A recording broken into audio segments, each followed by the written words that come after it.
Okay. You know, on to Northern Iowa. Good football team, ranked team. You know, very rare you see a team that's 0-2 and they still ranked. So that gives you an idea of what type of opponent we're about to face. You know, just well-coached football team, probably, you know, the toughest opponent on our schedule.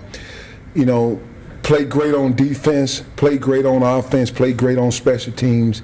They're big.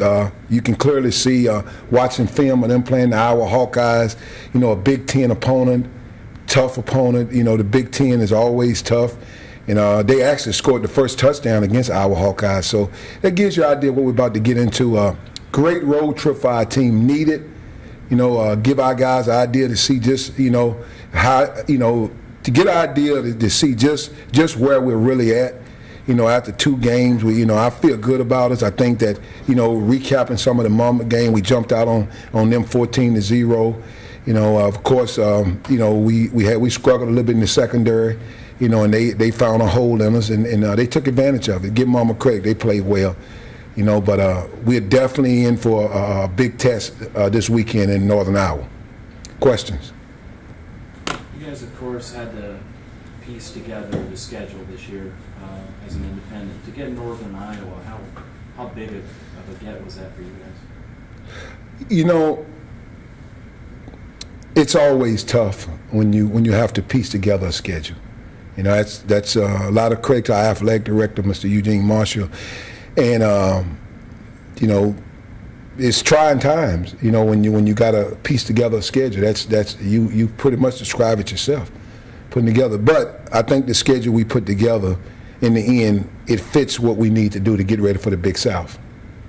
And to get such a prominent opponent as Northern Iowa, that must have been pretty excited when you heard that. Yeah, I am. I'm excited for the kids. I mean, you're going in there, you're playing, you know, the 22 ranked team in the country. You know, as far as FCS goes, it's a great time for our program, and then to be able to travel and go there and get a good, you know, get on the road against a very good opponent.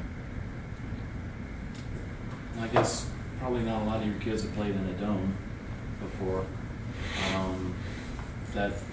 Anything you can do to sort of simulate? I guess you can't build a dome in a week. Yeah, I know.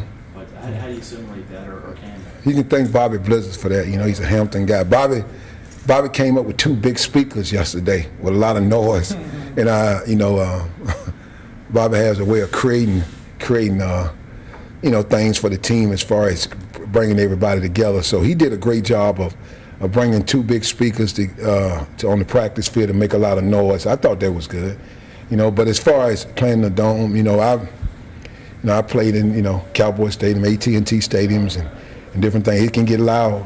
You can get overwhelmed, and then we just got to tell them just to, you know, stay relaxed and keep your composure. Going back to the Monmouth game for a moment, what are you guys doing on the sideline? You jump out to such a big lead early, and to see it kind of slowly slip away. And you're talking about how Bobby Blizzard's keeping the guys together with different things.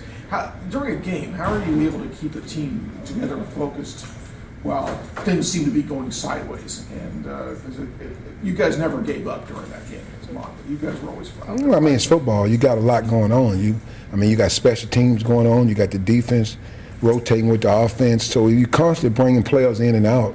I mean, just the normal day of football for any team in the country.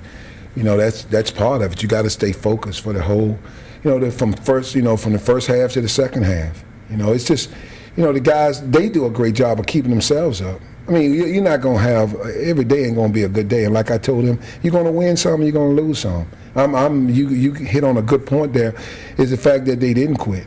They didn't quit. A lot of things at the end didn't go their way. I mean, they jumped out 14-0. We got to learn to get that lead and maintain it. You know, and I take full responsibility. That's on me. That's stuff that I got to continue to work on and got to continue to clean up. There was a difference, at least to me anyway. It seemed like during with the way the offense operated against Monmouth compared to Shaw. Like against Shaw, you did a lot more east-west type of plays, and you took a lot more vertical plays against going north-south against them. Yeah, well, we starting to form an identity on offense. You know, that's great, but we got to get better on third downs. We was 3 of 13 on third downs. So we, and everybody know that in the game of football, third downs win the game. We gotta keep improving. I like where we at now. I tell you guys, I like this football team. I like the players.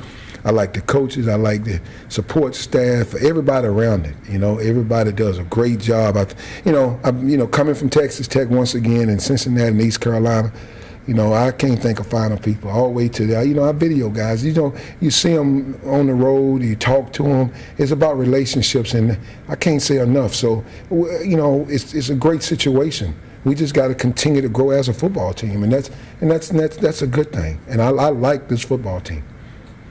You talked about Northern Iowa's performance against Iowa.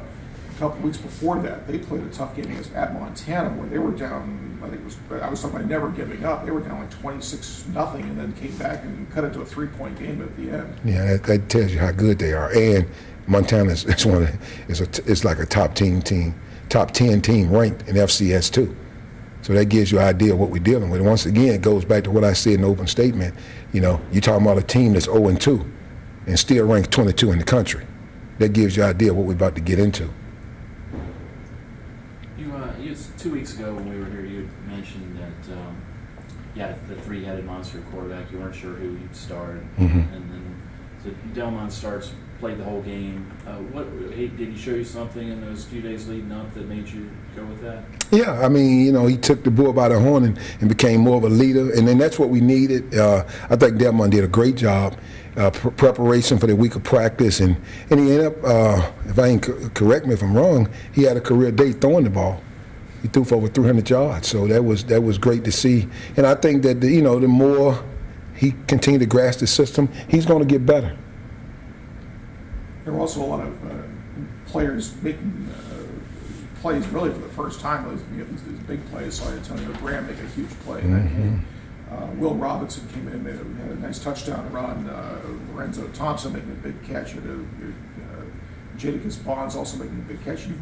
You've got a lot of depth on offense to work with too, don't you? Yeah, and that's what I was saying. We starting to bond, and man, wasn't it great to see guys like Will Robinson, who didn't get to play last year, run a touchdown for about 40-some yards, and Graham didn't even get on the field last year, and he gets a 6 or 7 yard screen pass and take it for a touchdown. And Thompson, a guy that transferred here, gets a good catch. Man, it's so great to see, all those guys who, wasn't even part of the football team as far as making contributions to the team, getting a chance to play. I just love it when I see that. I think that, when you get everybody, involved, I think it creates a good environment, especially when it comes to football, because you have at least close to 100 young men. So I was very happy to see that, guys that, no one even knew the names, and now they making plays. So that's just contagious. I like that. How tough is it to lose a game? Not to lose a game, losing it. But I mean, losing a game on the schedule like with Tennessee State. What did you guys do with with this unexpected bye week this week? Well, we just continue to get better practice and work out, and Luke Butler and the strength coaches, and we just continue to work out and get better. But as far as Tennessee State go in the game, that's on the athletic director. The Mr. Marshall and decide what they're gonna do with that. That's out of my control. Are you, as the week gave you, if nothing else, it gave you a chance for some guys who were a little banged up to maybe feel a little bit? Is McKenzie getting closer? Yeah, Dave, he is. I'm excited. Shot playing this week. Yeah. Been 2 games and we ain't had him, and he been being a graduate student and getting a chance to come out there. I'm excited to see Shot finally get to play. If one of our top running backs and we don't have him, and that's just great to see him healthy, and he will be back this week. So I'm proud to announce that Shot McKenzie will be back in the lineup. For some other guys able to kind of. Yeah, a couple of guys, little bruises and stuff, and the regular thing go with football, but at least, they can, whenever you're healthy, you have more confidence when you're unhealthy. So we got healthy.